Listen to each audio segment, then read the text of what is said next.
Limiter votre consommation en eau, ce n'est rien d'autre que du bon sens. Cela permet de réduire notre empreinte sur l'environnement et cela profite également à votre portefeuille.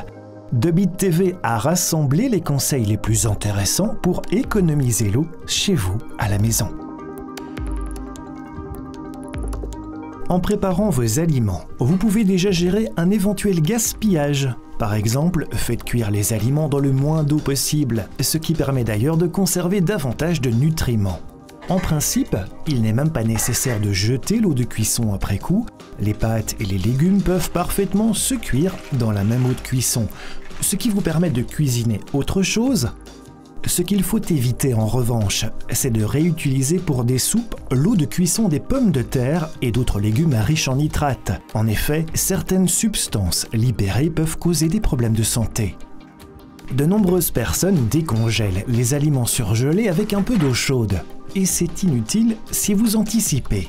Mettez bien à temps les aliments au réfrigérateur dans une assiette ou un récipient. Cela va décongeler lentement et puis rester frais jusqu'à ce que vous lanciez vos préparations. Vous pourriez croire qu'un lave-vaisselle consomme davantage qu'une vaisselle faite à la main, mais ce n'est pas forcément vrai.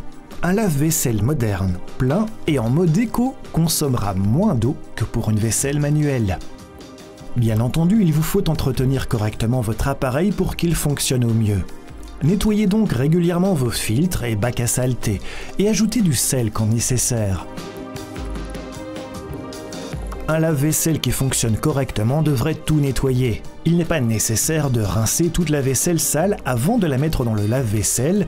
Les restes de nourriture se jettent bien au préalable à la poubelle ou sont donnés aux poules, si vous en avez. Et sans lave-vaisselle, eh bien vous économiserez de l'eau si vous faites d'abord tremper la vaisselle sale dans une eau chaude savonneuse et continuez à laver à partir de là. Ceci plutôt que de laver chaque assiette séparément sous un robinet qui coule constamment. Et qui dit vaisselle, dit évidemment eau chaude. Si l'arrivée d'eau chaude prend trop de temps, placez un mini-boiler sous l'évier. Ainsi vous éviterez d'attendre longtemps l'eau chaude en gaspillant autant d'eau.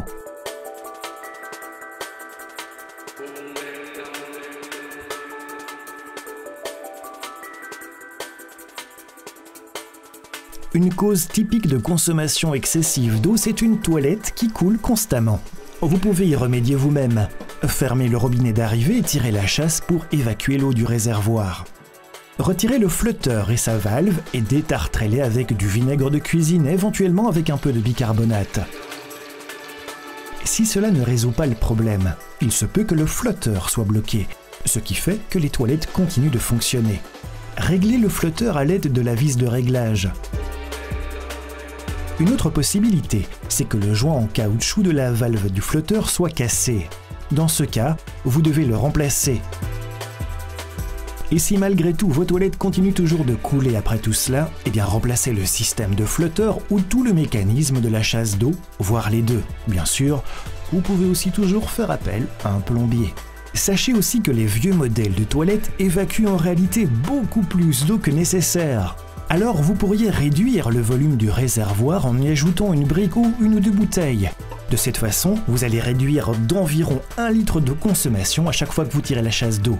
Une autre solution consiste à remplacer ces anciennes toilettes par un modèle plus récent, doté d'une chasse d'eau économique, et si possible, récupérer l'eau de pluie pour tirer la chasse d'eau. Pour cela, vous aurez besoin d'une installation pour récupérer l'eau de pluie, en d'autres termes, un réservoir d'eau de pluie, une pompe, un filtre et un système de canalisation adapté. Attendre que l'eau chaude arrive lorsque vous ouvrez le robinet, c'est du gaspillage si vous devez laisser couler de l'eau froide. Eh bien, récupérez-la pour remplir le réservoir de vos toilettes, arroser vos plantes ou encore passer la serpillière. En installant des robinets mélangeurs ou des robinets thermostatiques, vous éviterez de chercher la bonne température et forcément gaspiller donc moins d'eau. Et si vous ajoutez un aérateur, vous pouvez réduire le volume d'eau de moitié sans perdre de pression.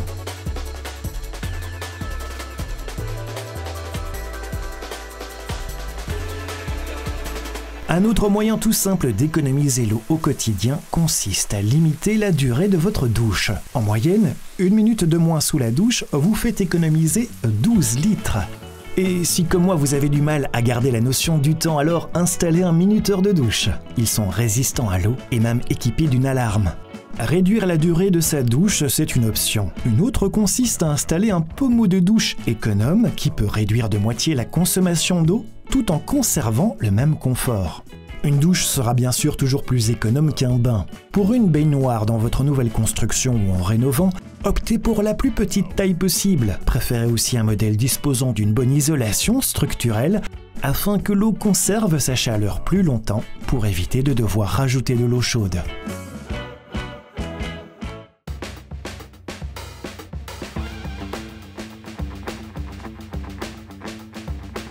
Quoi d'autre ? C'est que vous pourriez aussi envisager d'économiser l'eau de votre lessive.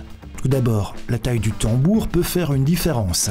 Les lave-linges dotés d'un tambour plus grand gaspillent comparativement moins d'eau, pour autant que vous le remplissiez à ras-bord au début du lavage bien entendu. Et lavez si possible en mode éco, ainsi l'appareil vous permet non seulement d'économiser de l'énergie, mais aussi de l'eau. Évitez l'excès de détergent, sinon de la mousse risque de se former et la machine devra effectuer un rinçage supplémentaire pour s'en débarrasser. Par ailleurs, si vous disposez d'une citerne d'eau de pluie disposant d'un filtre, eh bien vous pouvez également récupérer cette eau de pluie pour votre machine à laver. Et comme l'eau de pluie ne contient pas de calcaire, contrairement à l'eau de ville, vos vêtements seront même plus doux. Et enfin, petite astuce, vous allez me dire votre sèche-linge ne consomme pas d'eau. Pourtant, vous pourriez, au lieu de la jeter, en récupérer la condensation d'eau pour par exemple votre fer à repasser.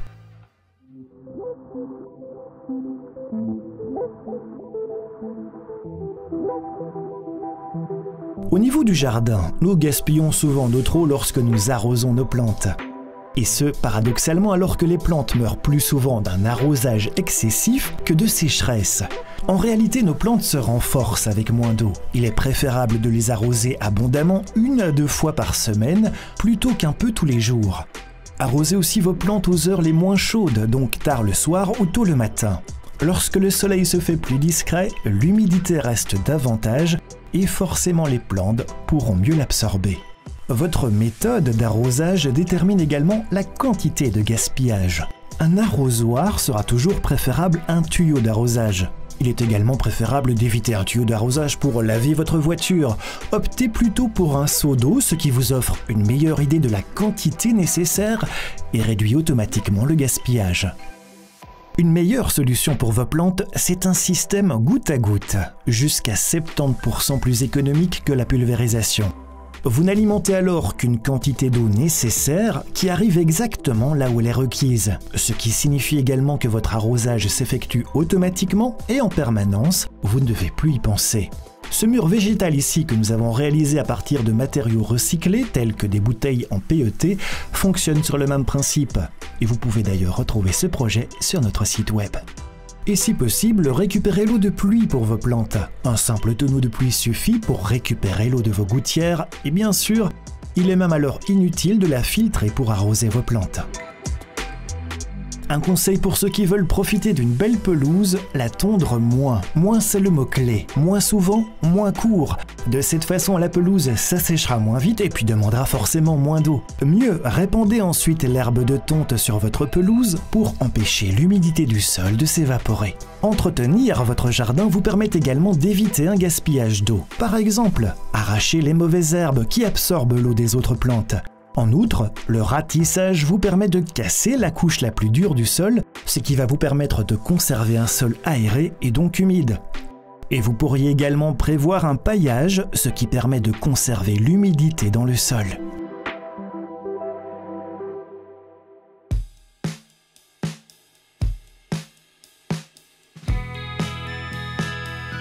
En général, il y a des choses à la maison auxquelles vous pouvez prêter une attention toute particulière. La prévention des fuites, par exemple. Les appareils modernes disposent généralement d'une vanne d'arrêt ou d'un détecteur de fuite intégré. Et si ce n'est pas le cas pour votre appareil, vous pouvez en installer un vous-même. Et s'il y a une fuite, l'eau s'arrête automatiquement. Les vannes d'arrêt et les vannes de service, comme les vannes sur les radiateurs, qui sont plus rarement utilisées, peuvent se bloquer, ce qui accélère l'apparition de fuites. Pour éviter cela, lubrifiez-les de temps en temps. Pensez aussi à les ouvrir et les refermer régulièrement. Encore un conseil, si possible, ne tournez jamais complètement une vanne, conservez un peu de marge, Si elle se coince, vous auriez alors un peu plus de jeu dans 2 directions pour la débloquer. Là où c'est possible, contrôlez aussi les tuyaux, les raccordements et les joints d'étanchéité. Évitez les dommages causés par les tuyaux gelés. Un tuyau gelé risque d'éclater, ce qui entraîne ensuite des fuites. Par conséquent, fermez à temps l'alimentation d'eau des espaces extérieurs et ce sujet au gel et ne laissez jamais le thermostat descendre en dessous de 12 degrés. Isolez vos tuyaux et optez pour des robinets extérieurs résistants au gel. Et puis, soyez attentifs aux fuites. Non seulement elles augmentent votre facture d'eau, mais causent souvent des dommages à court, voire surtout à long terme. Et pour cela, pas besoin d'attendre votre facture d'eau pour constater que vous auriez une fuite. Contrôlez régulièrement le relevé de votre compteur d'eau pour déterminer une moyenne de votre consommation. Et si là vous constatez que le chiffre varie brusquement des prévisions, la meilleure chose à faire consiste d'abord à rechercher une fuite. Écoutez si vos toilettes coulent, cherchez une fuite sur votre boiler, touchez les tuyaux visibles de la maison pour vérifier s'ils sont humides. Si vous trouvez la fuite, resserrez les joints ou remplacez les éléments usés. Mais si vous ne trouvez rien, c'est qu'il peut s'agir d'une fuite quelque part derrière un mur. Il serait alors préférable de faire appel à un expert. Et pour une meilleure vue d'ensemble, vous pourriez aussi faire analyser votre consommation en eau. Demandez alors une analyse de consommation à votre compagnie des eaux. Un expert vous rendra visite pour déterminer où réaliser des économies, vous expliquer le compteur et vérifier les appareils. Des conseils hebdomadaires et de nouveaux épisodes, tout cela directement chez vous dans votre boîte mail, c'est possible, il suffit de vous abonner à notre magazine en ligne gratuit Dobit.